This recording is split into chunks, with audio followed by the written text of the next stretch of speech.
Audio book सनातन XYZ द्वारा प्रस्तुत। आप सुन रहे हो उत्तराखंड यूनिफॉर्म सिविल कोड का ड्राफ्ट की ऑडियो बुक। लेखक है उत्तराखंड प्रदेश सरकार। सबसे पहले हिंदी में ऑडियो बुक सनातन XYZ पर वह बुक दोस्तों आपके लिए लाया हूं हिंदी में। चलो शुरू करते हैं ऑडियो बुक। उत्तराखंड में यूनिफॉर्म सिविल कोड का ड्राफ्ट सीएम पुष्कर सिंह धामी को सौंप दिया गया है। प्रदेश सरकार की ओर से गठित समान नागरिक संहिता का ड्राफ्ट तैयार करने वाली जस्टिस रंजना देसाई कमेटी ने अपनी रिपोर्ट सौंप दी है। अब इस ड्राफ्ट रिपोर्ट को कानूनी जामा पहनाया जा सकता है। उत्तराखंड सरकार की गठित यूसीसी विशेषज्ञ समिति ने अपनी मसौदा रिपोर्ट प्रस्तुत करने से पहले सीएम पुष्कर सिंह धामी से मुलाकात की। माना जा रहा है कि शनिवार को होने वाली पुष्कर सिंह धामी कैबिनेट की बैठक में यूसीसी ड्राफ्ट रिपोर्ट को मंजूरी मिल जाएगी। इसके बाद इसे 6 फरवरी को विधानसभा में पेश किया जा सकता है। उत्तराखंड विधानसभा का बजट सत्र 5 फरवरी से शुरू हो रहा है। ऐसे में सत्र की शुरुआत के अगले ही दिन धामी सरकार इतिहास रच सकती है। विधानसभा से अध्यादेश को मंजूरी दिए जाने के बाद इसे राज्यपाल के पास भेजा जाएगा। राज्यपाल की मंजूरी के बाद उत्तराखंड देश का पहला राज्य बन जाएगा जहां समान नागरिक संहिता लागू हो जाएगी। सीएम पुष्कर सिंह धामी ने ड्राफ्ट सौंपे जाने के बाद कहा कि हम सभी काफी लंबे समय से ड्राफ्ट का इंतजार कर रहे थे और आज हमें ड्राफ्ट मिल गया है। यूसीसी कमेटी ने अपनी रिपोर्ट हमें सौंप दी है। अब हम इस मामले में आगे बढ़ेंगे। हम इस मसौदे का परीक्षण करेंगे और सभी औपचारिकताएं पूरी करने के बाद इसे राज्य विधानसभा के दौरान रखेंगे। इस पर आगे चर्चा की जाएगी। जस्टिस रंजना देसाई कमेटी की ओर से रिपोर्ट तैयार की गई है। महिलाओं को मिलेंगे अधिकार। उत्तराखंड में समान नागरिक संहिता लागू होने के बाद महिलाओं के अधिकार बढ़ जाएंगे। प्रदेश में बहुविवाह पर रोक लगेगी। अभी मुस्लिम समाज के पर्सनल लॉ के तहत 4 विवाह की इजाजत मिली हुई है। इसके अलावा संपत्ति में अधिकार पर भी बड़ा फैसला हो सकता है। लड़के और लड़कियों का पैतृक संपत्ति में अधिकार मिलेगा। मुस्लिम महिलाओं को भी गोद लेने का अधिकार मिलेगा। गोद लेने की प्रक्रिया सरल की जाएगी। लड़कियों को भी लड़कों के बराबर विरासत का अधिकार दिया जा सकता है। मुस्लिम समुदाय के भीतर इद्दत जैसी प्रथाओं पर प्रतिबंध लग सकता है। वहीं पति और पत्नी दोनों को तलाक की प्रक्रियाओं को लेकर समान अधिकार मिलेंगे। लिव इन के लिए रजिस्ट्रेशन अनिवार्य।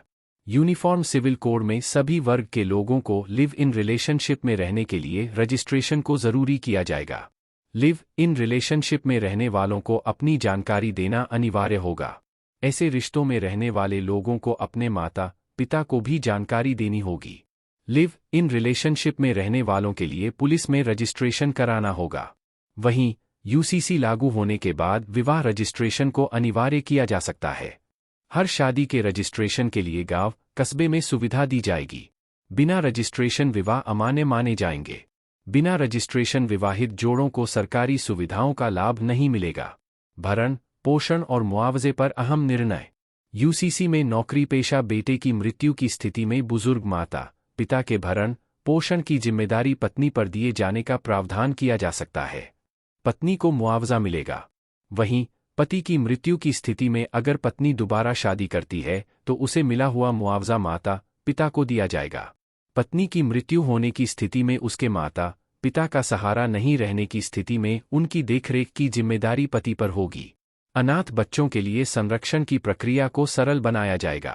पति पत्नी के बीच विवाद के मामलों में बच्चों की कस्टडी उनके दादा दादी को दिए जाने का प्रावधान दिया जा सकता है।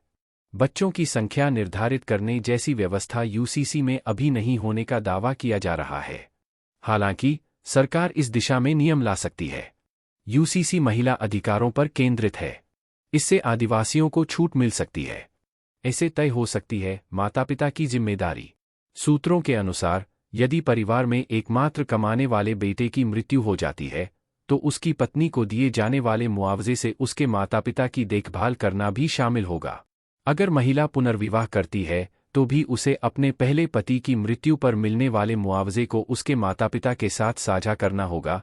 इसके अलावा यदि महिला की मृत्यु हो जाती है और उसके माता पिता की देखभाल करने वाला कोई नहीं है तो उनकी देखभाल करना उसके पति की जिम्मेदारी होगी। जस्टिस देसाई की अध्यक्षता में बनेगी कमेटी। विधानसभा चुनाव 2022 के बाद सीएम धामी ने यूसीसी लागू करने के लिए जस्टिस देसाई की अध्यक्षता में समिति बनाई थी। ड्राफ्ट तैयार करने के लिए मुख्यमंत्री ने समिति का 3 बार कार्यकाल बढ़ाया। इस दौरान समिति ने ऑनलाइन और ऑफलाइन आधार पर जनता से यूसीसी को लेकर सुझाव आमंत्रित किए।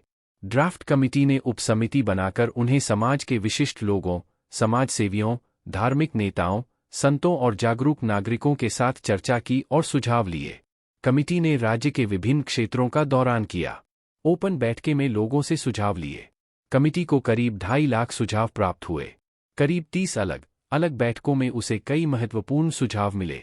समिति ने केंद्रीय विधि आयोग के साथ भी यूसीसी पर चर्चा की।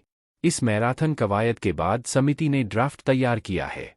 जस्टिस रंजना देसाई वाली ड्राफ्ट कमेटी शुक्रवार को अपनी रिपोर्ट सौंपेगी। 3 फरवरी को प्रदेश मंत्रिमंडल की बैठक में सरकार यूसीसी की ड्राफ्ट रिपोर्ट पर चर्चा होगी। इस विधेयक को मंजूरी देगी।